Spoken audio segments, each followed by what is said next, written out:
My sister and I get into arguments all the time. And now, this isn't news to anyone that has siblings, but it's kind of concerning how often it happens. Like, the other day, she was mad at me just because I was standing near her. Sorry, we live in the same house, I guess. My bad. But something that made me pretty mad one time was when she was mispronouncing the country name Afghanistan. Now, I'm not Afghani by any means, but I feel it's not that hard to look up how to pronounce a country name. And it wasn't even the fact that she mispronounced it that made me mad either.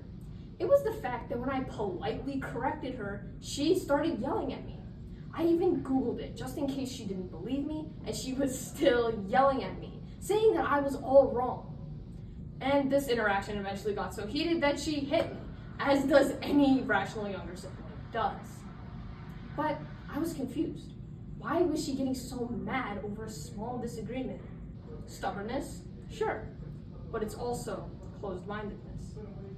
There's been a significant decrease in people's willingness to listen to others. Whether it be hearing someone out on a music artist or a huge political divide, we have stopped accepting that there are other perspectives and views in the world, and it's destroying our society inside and out. So, let's inspect the lock of these closed minds, understand why they think the way they do.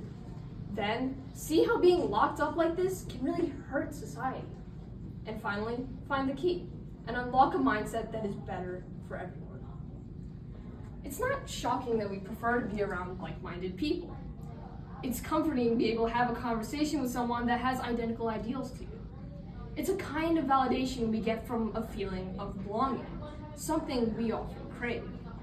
But what happens when we only want these kinds of interactions? The National Library of Medicine finds that individuals high in need for structure or closure tend to be closed-minded because they either ignore or reject information that goes against their current beliefs. In short, closed-minded people are those annoying relatives that at the dinner table that can't admit they're wrong in an argument, or keep their mouth shut for that matter, and are frantically Googling things on their phone just to prove they are right. But beyond our personal disputes, this kind of closed-minded behavior has been heavily amplified and leaked into the rest of our society because of, you guessed it, social media. That social media algorithm of yours is great for receiving information, but it also makes ignoring information pretty easy too, through the phenomenon of echo chambers. Echo chambers are defined by the researchers from the University of Venice as environments in which the opinion, political leaning, or beliefs of users is reinforced due to repeated interactions with peers or sources that have similar tendencies or attitudes.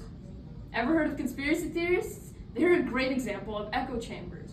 My personal favorite is the Birds Aren't Real group. Seriously, they have a whole website and merch line. It's pretty intense.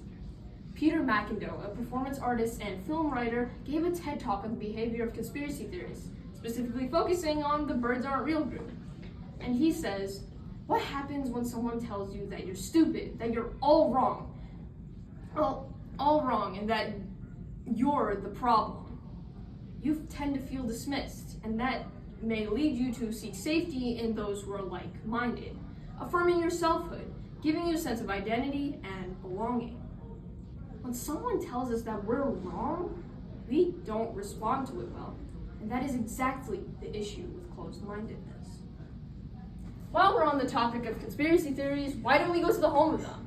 A Reddit thread prompts, closed-minded people are the biggest reason why we have so much hate in the world.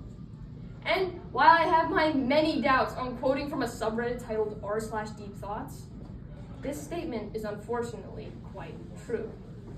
Like how just a few days ago, an Australian woman assaulted 2 Muslim women just because of their hijabs, a head covering commonly worn by women in Islam.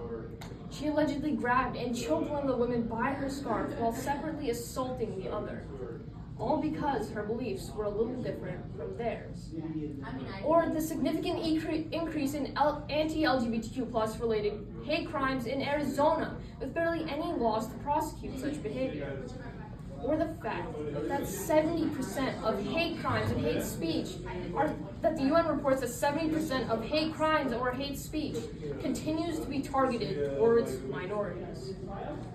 This hate derives from a split in opinion, a split in beliefs, and an inability to accept that split exists. How can we tolerate this? In a world that is rapidly changing, by allowing this, it feels like in a world that's rapidly progressing, by allowing this, it feels like we're regressing. Are we not all human? So what if I have different beliefs? So what if I live my life differently?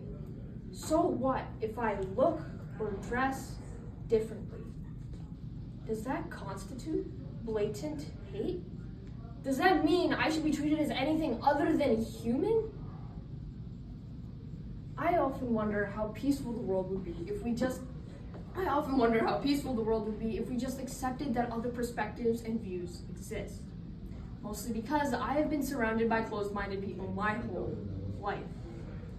No disrespect to them, of course, but my parents, being immigrants from another country, they tend to have their bias towards other people's beliefs and opinions, even if those others are their own children. Ever since I was a young kid, and even today, my parents ask the nonsensical questions about why I acted the way I did. Why are you dressed like that? Aren't you a girl? Why do you want to play that game? Isn't that for boys? No matter how many times I tell them that hoodies and hobbies do not belong to certain genders, they still think they're right, and they still say these things to me. I even find myself falling into this closed-minded behavior sometimes. I have begged my sister many times to consider joining speech and debate or the robotics team when she comes to high school next year. But out of my own excitement and bias towards both of these clubs, I got pretty mad at her when she said she didn't want to join either. In that moment, I forgot about my own sister's perspectives and opinions. That frustration we feel from being told that we're wrong or seeing perspectives wildly different from ours too often translates to anger, which unfortunately often translates to hate, and it needs to stop. So, what can we do in a world that's so divided? Well, the best thing we can do is so simple yet so difficult. We need to accept that we're not always right. Bring back a sense of humility. By lacking humility, we lack an effort to grow.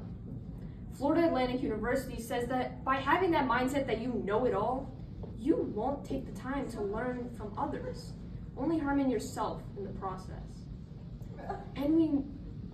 And we need to start accepting that other perspectives exist. By no means do I think birds aren't real in any way, shape, or form. But if someone wants to believe that, let them. If someone has different religious beliefs, I should feel no need to act out of hate just because we don't see eye to eye. Listening is one of the best skills that we have. Listen to those conversations or perspectives. And if you don't agree with them, that's fine. What matters is that you listen to them as if they were human, instead of hating them as if they weren't. So, the chances of me and my sister getting along are pretty slim. But if we approached real life, large-scale solutions like this, less conflicts would occur, less people would be hurt, and we would be creating a better society for everyone, no matter who they are. And maybe, just maybe, we'll be able to stand each other.